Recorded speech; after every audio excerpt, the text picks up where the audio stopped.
মেঘ আশ্চর্য নয়নে তাকিয়ে আছে। আবির ভাই মেঘকে শাড়ি পরতে বলছে, তাও আবার নিজেই শাড়ি গিফট করেছে। ভাবতেই মেঘের ভেতরটা মুগ্ধতায় ছেয়ে গেছে।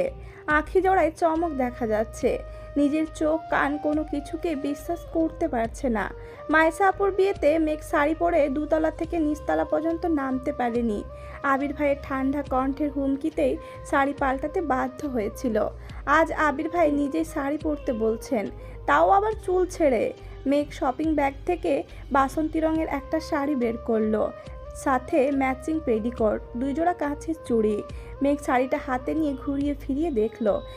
শাড়িটা এমনিতেই সুন্দর, তবে আবির ভাই দাওয়ায় শাড়ির সৌন্দর্য মনে হচ্ছে দ্বিগুণ বেড়ে গেছে। মিমের শাড়ি আর ড্রেসটা দেখে মেঘ মিমকে দিয়ে আসছে। ওগুলো বেশ সুন্দর, বলতে হয় আবিরের পছন্দ আছে।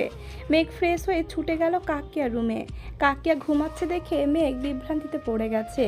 মেঘের চটপটে মনটা শাড়ি পরার জন্য ছটপট করছে। কি করবে ভেবে পাচ্ছে না। হৃদয়ের তীব্র কম্পনের কাছে ভদ্রতা বেশিক্ষণ টিকল না। মেঘ ধৈর্যহীন কণ্ঠে কাকিয়াকে ডাক শুরু করলো।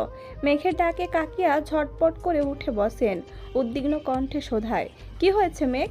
তাড়াতাড়ি ওঠো, আমার শাড়ি পরিয়ে দিতে হবে। তুই শাড়ি পরবি? হ্যাঁ। হঠাৎ শাড়ি পরতে মন চাইছে কেন? মেঘের চোখে মুখে উজ্জ্বলতা ফুটে উঠছে। উত্তেজিত কণ্ঠে বলল, আবির ভাই আমাকে আর মিমকে শাড়ি দিয়েছেন, তাড়াতাড়ি রেডি হতে বলছেন, ঘুরতে নিয়ে যাবে। তার জন্য এত খুশি? হ্যাঁ। তুমি তাড়াতাড়ি এসো, আমায় শাড়ি পরিয়ে দিতে হবে। তুই যা, আমি আসছি। মেঘ হুটোপুটি করে নিজের রুমে চলে গেল। কিছুক্ষণের মধ্যেই কাকিয়া আসছেন।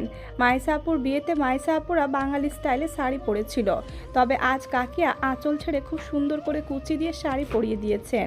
হালকা মেকআপ, হাতে 2 ডজন কাচের চুড়ি, কানে সিম্পল কানের দুল, উষ্ঠ জুড়ে হালকা গোলাপি রঙের রঞ্জক, চোখে হালকা করে দেওয়া কাজল, সঙ্গে গাঢ় আইলাইনার। মেঘের ডাগর ডাগর চোখগুলো অন্তত মায়াবী লাগছে।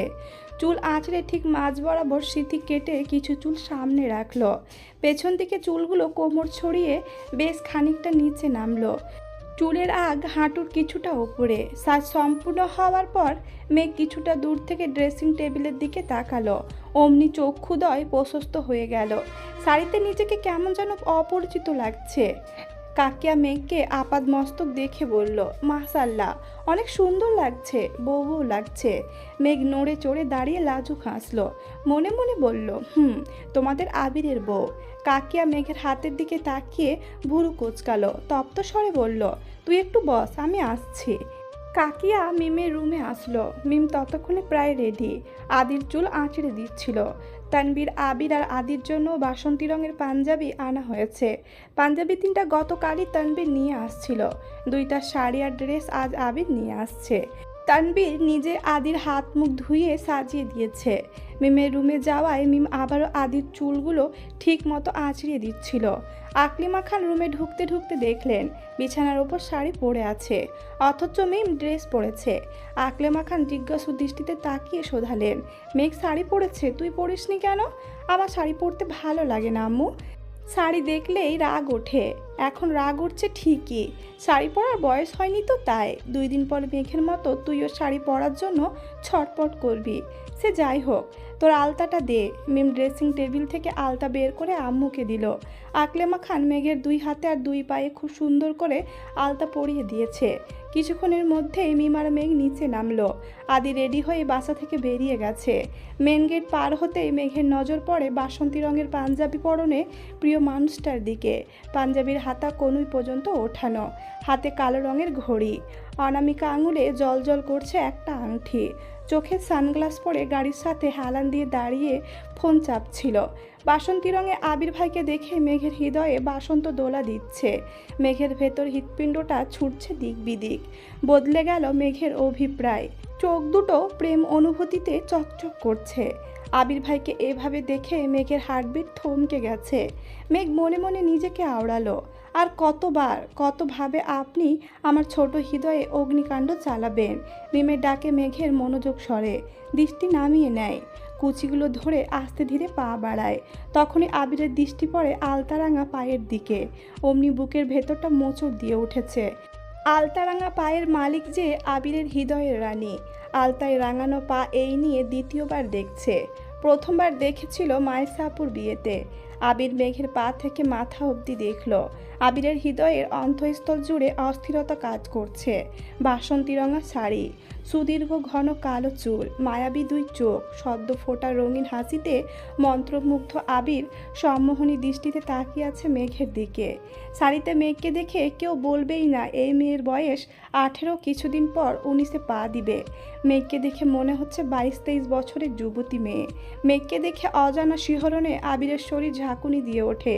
বক্ষস্থলের ইতস্ততা কাটানোর সাধ্য তার নেই।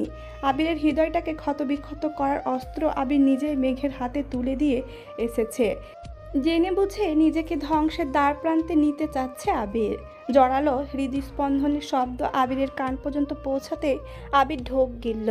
আকাশের দিকে তাকিয়ে দীর্ঘ নিঃশ্বাস ছাড়ল। চোখ বন্ধ করে খানিক ভাবল। চোখ মেলে তাকাতে আবিষ্কার করল মেঘ আবিরের থেকে ঠিক 1 হাত দূরে দাঁড়ানো।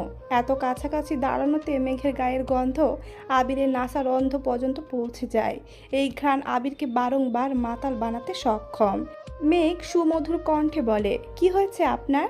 আবির সম্মোহনী দৃষ্টিতে তাকিয়ে শীতল কণ্ঠে বলে, হয়নি, তবে হবে। কি হবে? তোর মাথা। গাড়িতে ওঠ। মেঘ ভেংচি কেটে চুপচাপ গাড়িতে গিয়ে বসলো। মিম, মেঘ আদি তিনজনই পেছনে বসছে। আবির ড্রাইভিং সিটে বসছে। তানবীর তার পাশেই বসছে। গাড়ি স্টার্ট দিল। 10 মিনিটে কম করে হলেও 50 বার গাড়িতে থাকা আয়নাতে মেঘকে দেখেছে। আরও 5 মিনিট যাওয়ার পর আবির আচমকা গাড়ি সাইড করে থামালো। তানবীর উদ্বিগ্ন কণ্ঠে বলল, কোনো সমস্যা ভাইয়া? ভাই, আজ গাড়ি তুই চালা, আমি পারছি না। তানবীর গাড়ি থেকে নেমে ড্রাইভিং সিটে বসছে। শান্ত কণ্ঠে বলল, আমি কিন্তু তোমার মতো চালাতে পারবো না। যেভাবে খুশি চালা, আমি বিরক্ত করিস না প্লিজ। তানবীর ঠোঁট বেঁকিয়ে মুচকি হাসল। আবিরের হৃদয়ে তোলপাড় তানবীর কিছুটা হলেও বুঝতে পারছে। মেঘ পেছন সিটে বসা থেকে একটু উঠে পেছন থেকে আবিরের কপালে হাত রেখে প্রশ্ন করল, আপনার কি শরীর খারাপ? আবির চোখ বন্ধ করে দীর্ঘ শ্বাস ছেড়ে বিড়বিড় করে বলল, কারো হৃদয় হরণ হলে কি সে সুস্থ থাকতে পারে? এটা 44 পার্টের কিছুটা অংশ বাদ পড়ে গেছিল, সেটাই অ্যাড করে দিলাম। আপনাদের সবাইকে অনেক অনেক ধন্যবাদ। আপনারা আমাকে এই গল্পটাতে এতটা ভালোবাসা দিয়েছেন, তার উপকার আমি কখনোই ভুলতে পারবো না। সবাই আমার পাশে থাকবেন। ধন্যবাদ।